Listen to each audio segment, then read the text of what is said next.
Hello friends, আপনার সকলে কেমন আছেন? আশা করি ভালো আছেন। পাঠ করছি ভায়োলেন্ট লাভলি। এখন তো ময়মাক্তা জুথি, পর্ব সংখ্যা 48।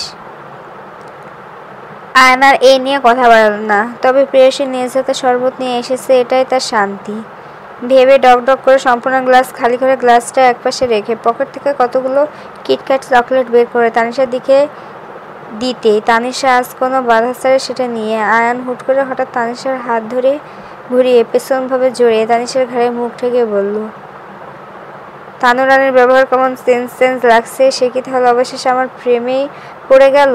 আয়ান আমার অন্য কথা বলতে তানিশা আয়ানকে নিচে থেকে ছাড়িয়ে আয়ানের দিকে ঘুরে বলল, একদম আপনার প্রেমে পড়নি, শুধু মানবতা দেখিয়েছি। ও তাই? সত্যি? আসলে? ভেবে বলছো?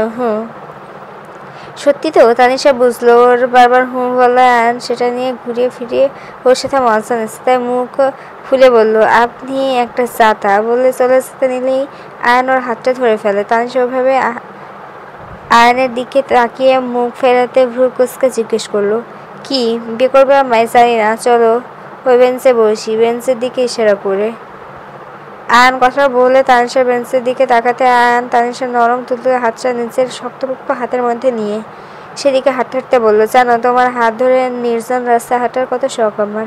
রাতে ঘুমানোর আগে রুমের বারান্দায় বসে তোমার ঘাড়ে মাথা রেখে গল্প করার কত শখ। তোমায় বিয়ের সাজে দেখার কত শখ। তোমাকে নিজের হাতে খাইয়ে দেওয়ার যত্ন করার কত শখ।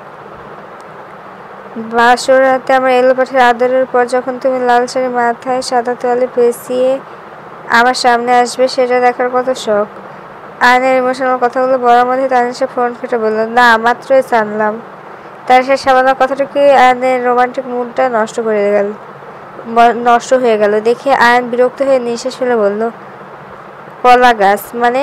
কষ? বুঝলাম না। বলছি কলা গাছে অনেক কষ, বলে ফিসফিসিয়ে আওড়ালো আনরোমান্টিক মেয়ে একটা। তানিশা আয়নের কথার মানে বুঝতে না পেরে ড্যাবড্যাব করে আয়নের দিকে তাকিয়ে থাকতে আয়ন তানিশার এমন চাহনির মানে বুঝতে পেরে ওর ডান হাত দ্বারা তানিশার ঠোঁটের দুই পাশে আলতো করে ধরে বলল, আপনাকে আর বুঝতে হবে না, এখানে বসুন। তানিশা আয়নের কথার মতো বেঞ্চে বসতেই আয়ন ওর সামনে হাঁটু গেড়ে বসে শূন্য হাতে তানিশার দিকে ভারিয়ে বলল, ভীষণ ভালোবাসি আপনাকে তনু রানী। আপনি কি হবেন আমার সারা জীবনের সুখ দুঃখে সাথী করতে চাই, থাকবেন আমার সাথে? আয়নের কথায় তানিশার চুপচাপ মাথাটা নিচ করে রাখতে আয়ন আবার বলল, বিয়ে করবে না আমায়?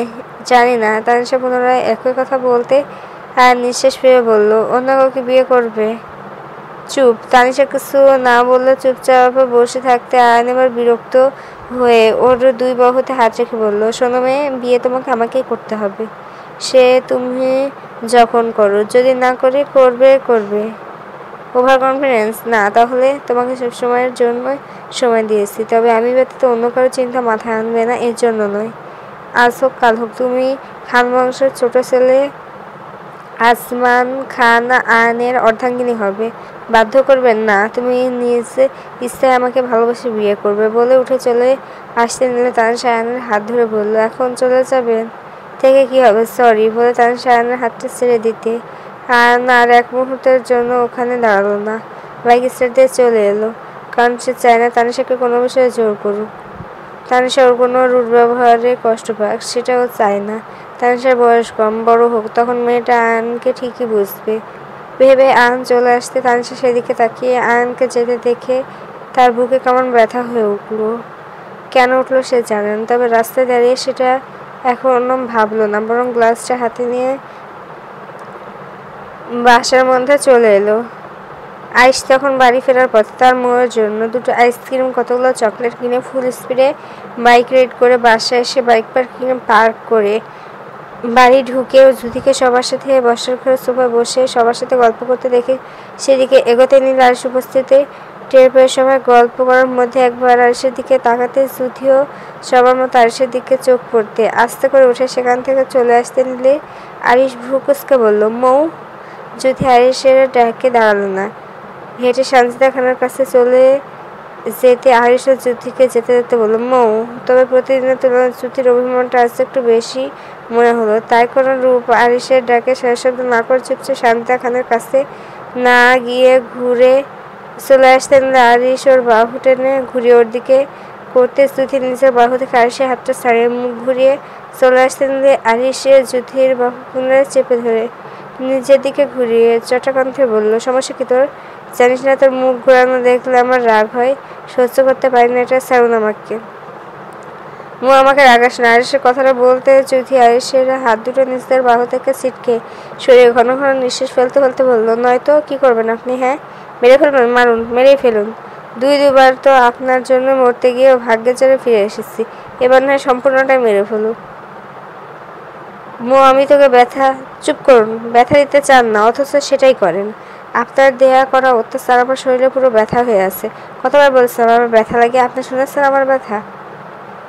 অসভ্য, আপনি একটা অসভ্য লোক। আমার কাছে আর আসবেন না। যদি এভাবে এতগুলো মুখের ওপর কথা বলে ফেলায় ওর স্মরণে ছিল না ও কার সাথে এই কথাগুলো বলছিল। স্মরণে এলো ও কি বলে ফেলেছে। তখন আরিশের ভয়ে কথা বলা আপনা আপনি বন্ধ হয়ে যায়। আস্তে মাথাটা নিচু করে ভয়ে কাস্তে করতে যখন দেখলো আরিশ কোনো কথা বলছে না, তখন সেখান থেকে দৌড়ে পালানোর জন্য সিঁড়ি পর্যন্ত আসতে উপর ঘর থেকে মনিও নিচে নামার জন্য তাড়াহুড়ো করে সিঁড়ি নামার সময় দুই বোন কেউ কাউকে না দেখে ধাক্কা খেয়ে ঠাস করে মাটিতে পড়ে ব্যথায় দুজনে চিৎকার করে উঠল। এমনি জ্যোতি আরিশকে কথাগুলো বলে ফেলেছিল, ভয় ছিল, এখন আবার ঠাস করে মেঝেতে পড়ে পায়ে ভীষণ ব্যথা পেয়ে কেঁদে উঠতে।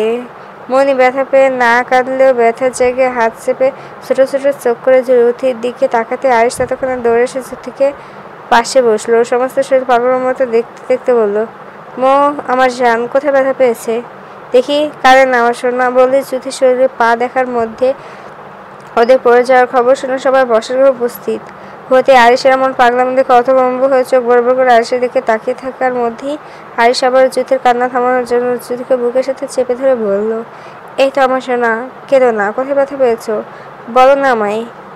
এই বল না, এভাবে কাঁদিস না। জ্যোতি তখনও দু হাতে পা চেপে আরিশের বুকে মাথা রেখে কাঁদতে।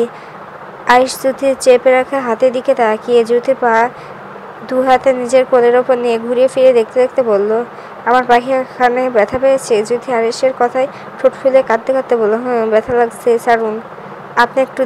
আমি একটু দেখি, এক্ষুনি ভালো হয়ে যাবে। না না, আপনি ব্যথা দিবেন, আমি আপনাকে দেখাবো না। আরিশ জ্যোতির ব্যথা পায় পাটা হুট করে ডান পায়ে চাপ দিতে জ্যোতি হঠাৎ আবারও ব্যথা পেয়ে কেঁদে উঠতে আরিশ বলল, এই তো আমার সোনা, দেখো ব্যথা ভালো হয়ে গেছে। না না, ভালো হয় না, আপনি আরও ব্যথা দিয়ে আমার পাটা পুরোপুরি ভেঙে দিয়েছেন। এখন আমি পঙ্গু হয়ে যাব, আর হাঁটতে পারবো না। এখন তো আপনি খুব খুশি, তাই না? আমার পাটা ভেঙে ফেলেছেন। শ্রুতি শুধু ফালতু বকবক করতে আরিশ হুট করে শ্রুতিকে কোলে তুলে সিঁড়ি বেয়ে রুমের দিকে যেতে যেতে বলল, মুখ থেকে আর কোনো কথা বের করলে একদম কোল থেকে ফেলাই দেব। আরিশ কথাটা বলছে জ্যোতি আরিশের ভয়ে চুপ হয়ে গেল। ঠিক কিন্তু আরিশের ওপর অভিমানটা যেন পাহাড় সমান হলো। সে পড়ে গিয়ে ব্যথা পেল, আবার নিজেই চাপ দিয়ে পাটা পুরো ভেঙে দিল। এখনো ওকে হসপিটাল না নিয়ে বলছে কোল থেকে ফেলে দিবে। আরিশ জ্যোতিকে কোলে করে নিয়ে যেতে মনি বেকুবে বনে ওদের যাওয়ার দিকে ড্যাব করে চেয়ে রইল। এইভাবে কৈশোরতে পড়ে গিয়ে ব্যথা পেয়েছে, কিন্তু আরিশ ভাই তো একবারও জন্য জিজ্ঞেস করলো না, ছোট আপু তুমি ব্যথা পেয়েছো? মনি ওদের যাওয়ার দিকে তাকিয়ে থাকতে লিমা খান মনির কাছে এসে মনি কোথায় ব্যথা পেয়েছে জিজ্ঞেস করতে মনি বলল, না আমি তেমন ব্যথা পাইনি মেজো মা, মনে হয় একটু বরফ দিলে ঠিক হয়ে যাবে। মনি কথাটা বলতে লিমা খান ওকে উঠিয়ে বসার ঘরে সোফায় বসিয়ে ফ্রিজে থেকে বরফ এনে মনির পায়ে দিয়ে দিলেন। ধন্যবাদ সকলকে, ভুল ত্রুটি ক্ষমা দৃষ্টিতে দেখবেন। গল্পটি কেমন লাগলো কমেন্ট করে জানাবেন। আর এই গল্পটা লেখিকা দিতে অনেক দেরি করে, কারণ তার পরের পর্ব দেওয়ার শর্ত হচ্ছে এ পর্বে 5K লাইক হলে পরের পর্ব দেয়।